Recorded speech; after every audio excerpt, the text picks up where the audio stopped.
Good morning. Welcome to your self-care session all about feeding yourself well and preparing healthy breakfast for the whole week. So first off, we want to start with an old favorite. Many of you are very familiar with bacon.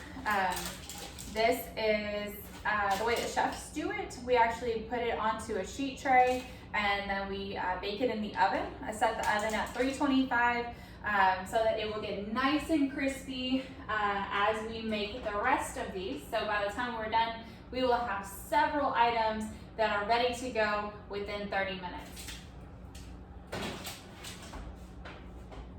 So I know all of you have really busy schedules and it's really hard to get things done, especially when it comes to feeding yourself. Fast food is always a temptation, so I'm filming this in my home kitchen so that things are a little more relatable. This is not a commercial kitchen. This is equipment that you're gonna have at your house, hopefully, and ingredients that you can get at H-E-B. So this is not anything that we got from a special purveyor or anything, nothing fancy.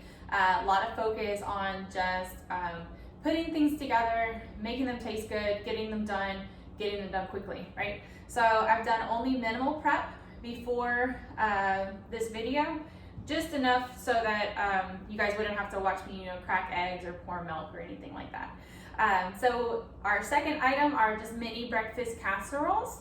So if you can see there, half of them are vegetarian. They have cheese and broccoli, and then the other half, I just bought these pre-cooked sausage crumbles with a little bit more cheese on the other side.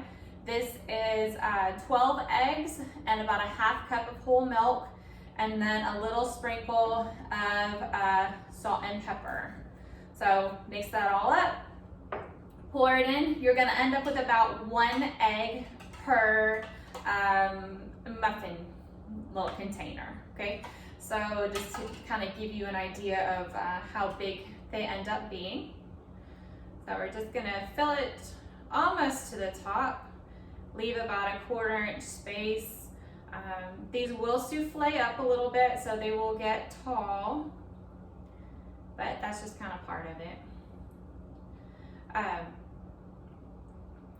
So when I do my shopping, I actually do it, I try to do it on a Sunday, and then part of shopping includes that we do prep work whenever we get home. So before I even take this stuff off of the counter, I start doing something with it, right? So a lot of us eating healthy and actually eating whole foods has to do with convenience.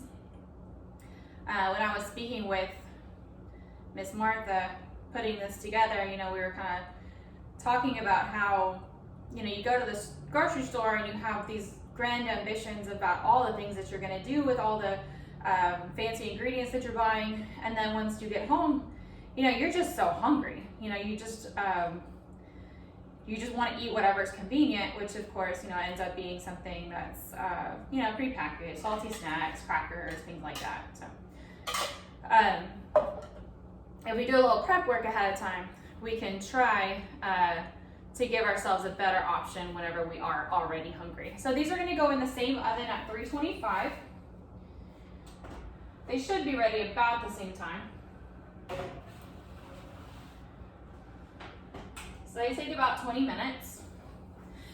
So you notice I put salt and pepper on there. This is my little salt and pepper container that I use. Chefs always keep a mix of salt and pepper on hand, like whenever they're working in the kitchen. It's just a time saver. It's a shortcut. Almost every food is going to be seasoned with salt and pepper. So I just keep it right next to my stove so that I've always got it. So we're done with these items for now.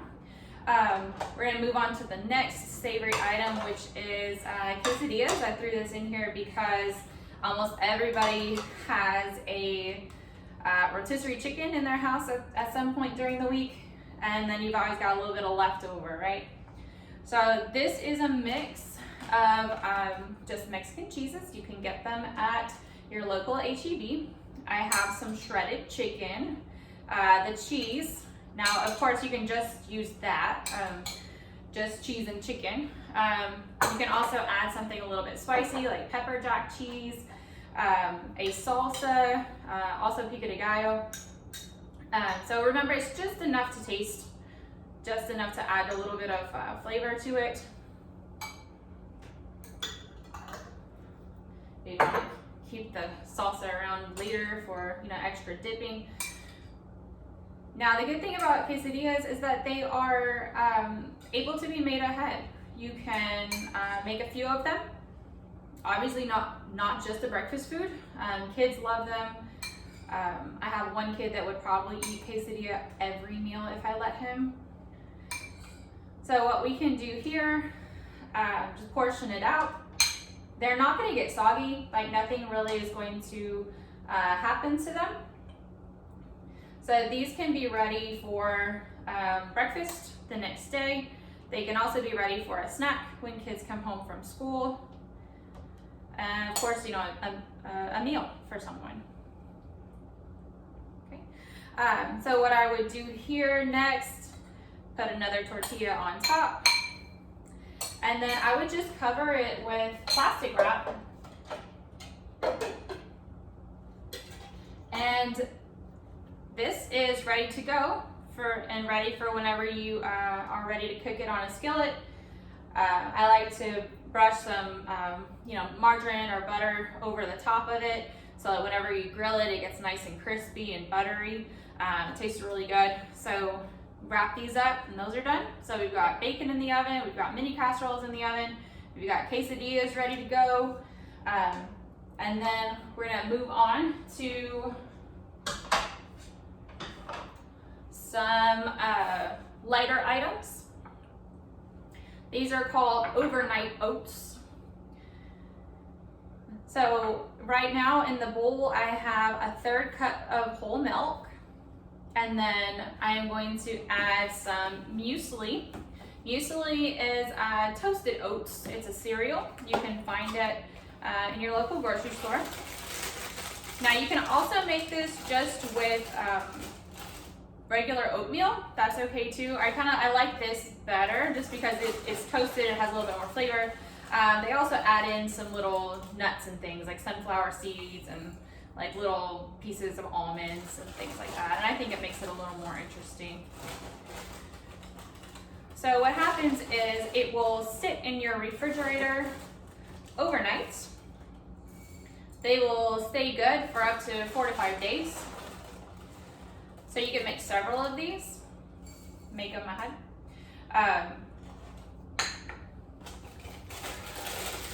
So what I will add to this, I'm gonna add a little bit of a nice yogurt and some honey. So this is just a local honey that we have, doesn't matter what it is. I'm gonna do about a teaspoon of honey. Now this is just to give it a little bit of extra flavor. The yogurt that I used is just vanilla, and the cereal really doesn't have a whole lot of flavor to it. So I find that this just kind of helps out and makes everything a little bit more tasty if we can add a couple things into it. So the next thing that we're gonna add in is a vanilla almond butter. So this will kind of dissolve in while it gets creamy overnight.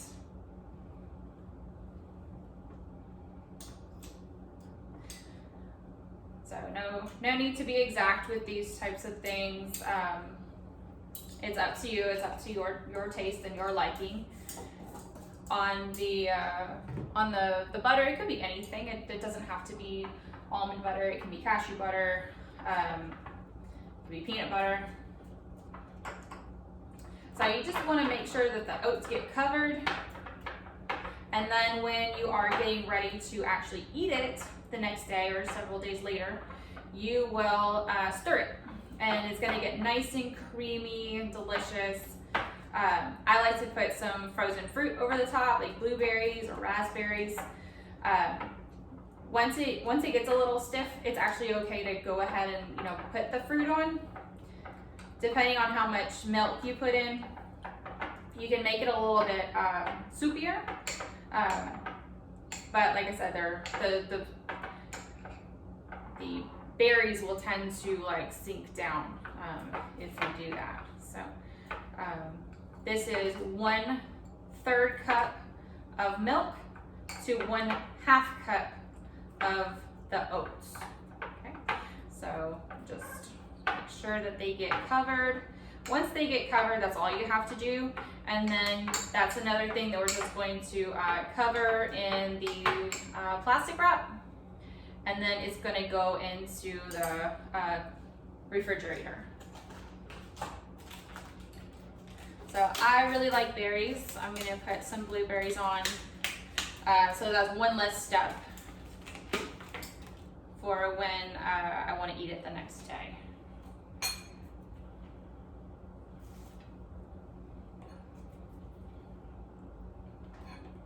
I can smell my bacon cooking already. Smells good.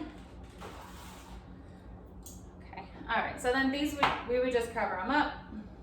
These are good to go. So the next thing you can do with your yogurt is to make parfaits. Very simple. They also stay good for several days. So we're going to put these over here.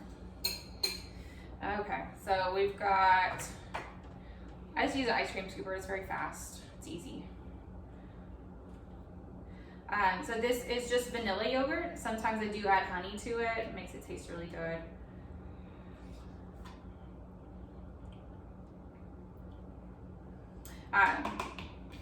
So this is really just about, you know, setting yourself up for success. Like, it doesn't have to be overly complicated. I tried to get things that, you know, would be easily accessible to everyone, and just kind of, you know, think about how you would plan out your week.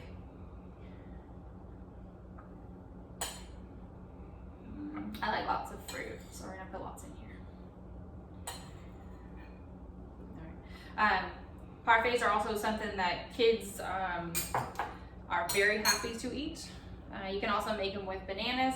If you make them with bananas, you gotta make sure that they get completely encapsulated inside of the yogurt, or else they're gonna turn brown, they're gonna oxidize. But if you cover them up, you can keep them for about a day. Same thing with, like, you know, if you make banana pudding and stuff like that, as long as it's completely covered, then it'll be fine. So when my oldest son eats these, he really likes the granolas to be a little bit soggy. I like it kind of crunchy, but I know that he's probably going to eat these before I do. Whenever he sees them, he's going to eat them. So I'm going to go ahead and put the granola on the top. Kind of depends on how much you like. But those are ready. Okay. Let's get all these out of the way. Okay. So when I come home, I usually come home with whole fruit, and I go ahead and cut it up so that it's ready. My kids love chips, but if I have something around, like you know, cut up pineapple or cut up watermelon, then they will go for that, as opposed to, you know, crackers and chips and things like that. So I'm gonna demonstrate how I cut up my fruit. I would normally just put it in a big bowl, but so that you guys can see, I'm gonna put it on this platter. So you just need a cutting board, watermelon, and a long knife. So when I pick a melon, I look for the ground spot. The ground spot is where it actually, you know, grows on the ground, of course. This is more yellow, the better. Also, you want to look for some webbing. So like these little brown little streaks that go through it. Typically those are all good signs that it's sweet and that it was actually allowed to mature enough on the ground. So I don't like to keep the rind on because it becomes messy and just an extra thing to, for the kids to have to throw away. So when I carve the fruit, I do all of them the same way. So this is just a personal watermelon that I'll start on, but it would be the same for any type of fruit like this. Pineapples and watermelons and honeydews and cantaloupes. I cut them all the same way. So when you're looking for a pineapple, I always make sure that it's all, try to get it all yellow, and if it's not yellow yet, then just give it a little bit of time on your counter and it will come around. So what I'm doing is I'm just peeling off the outside rind of the watermelon, and we're just gonna have just the red flesh left over. So when you hold your knife, you wanna get the most control that you can. So pinch it here with your first finger and your thumb, and then when you grip it, you actually grip it here. You don't have as much control when you hold it like this, so then you are prone to cutting yourself. So try holding it like this. You may notice a pretty big difference in the control that you have whenever you're trying to maneuver the knife in a certain way. So this is what we're doing. We're just cutting it off in a curve. Try not to cut too much meat off because you want to keep all that. We're going to go all the way around. So this stays good for several days. We go through a lot of watermelon at our house because just everybody likes it. Everyone in the family, it's one of their favorite fruits. So it's a really easy one to just have on hand.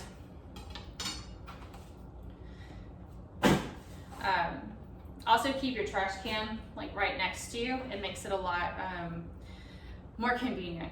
Everything's about convenience. Just if you make your environment work for you, then the more enjoyable and the more you're going to want to do it whenever it's time to cook.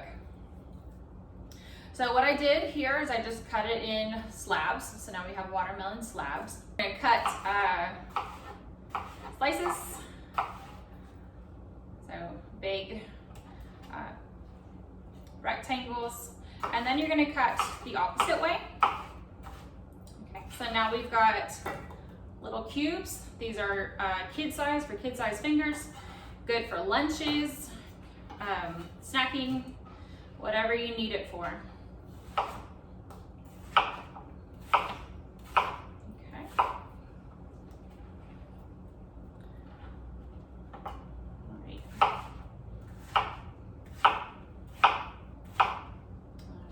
So I always make a tray of fruit for kid parties and stuff like that. It always goes really, really fast. So this was only one personal watermelon, and it filled up the whole tray.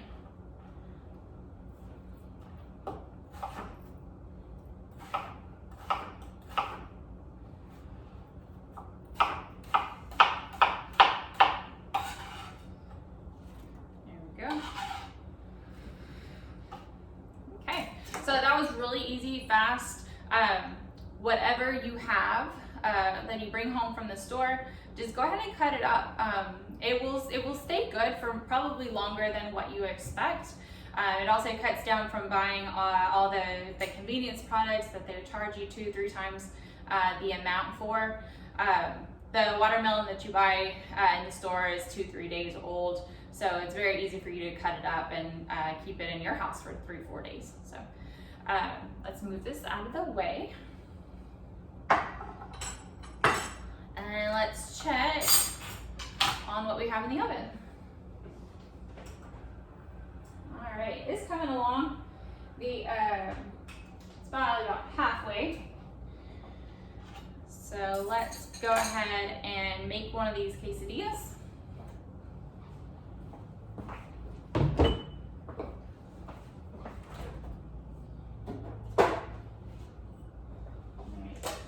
So we're gonna get the pan warm.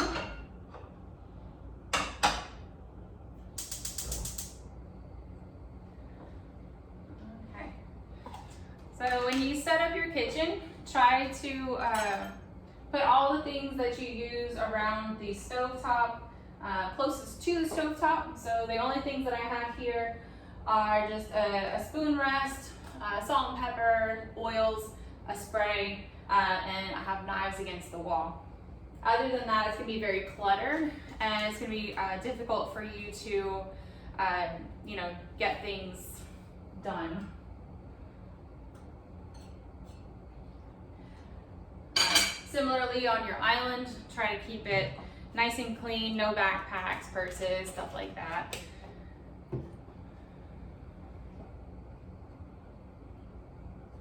So all that, it's on medium high. Just put enough butter on the bottom to just coat it. And we're gonna plop that quesadilla right in there. Let it sizzle a little bit. Okay, so once it gets nice and golden brown on both sides, that quesadilla is ready to eat. And let's check on our bacon and mini casseroles. So they are looking fantastic. Bacon's nice and crispy. Omelet cups are puffing up just like they're supposed to. Once they look like that, then they are done. So we're gonna go ahead and pop these out of the oven and plate everything up. Okay, so there we have it. All of our items are complete. All of these things will keep well in your refrigerator. We've got quesadillas for the next couple meals, parfaits, cut up fruit for snacks, and then we've got breakfast items for the next several days. And it only took about 30 minutes. So if there's anything that you guys took away from this, I hope that it is that you should do your prep work as soon as you get home, before you put all the things away, and you're less likely to come back to it. And also that it's easy to make a batch. So as long as you're making one, you might as well make 5. So best of luck to you, and I hope that you took something away from this that can help you cook at home a little bit more easily. Have a good one, everyone. Bye.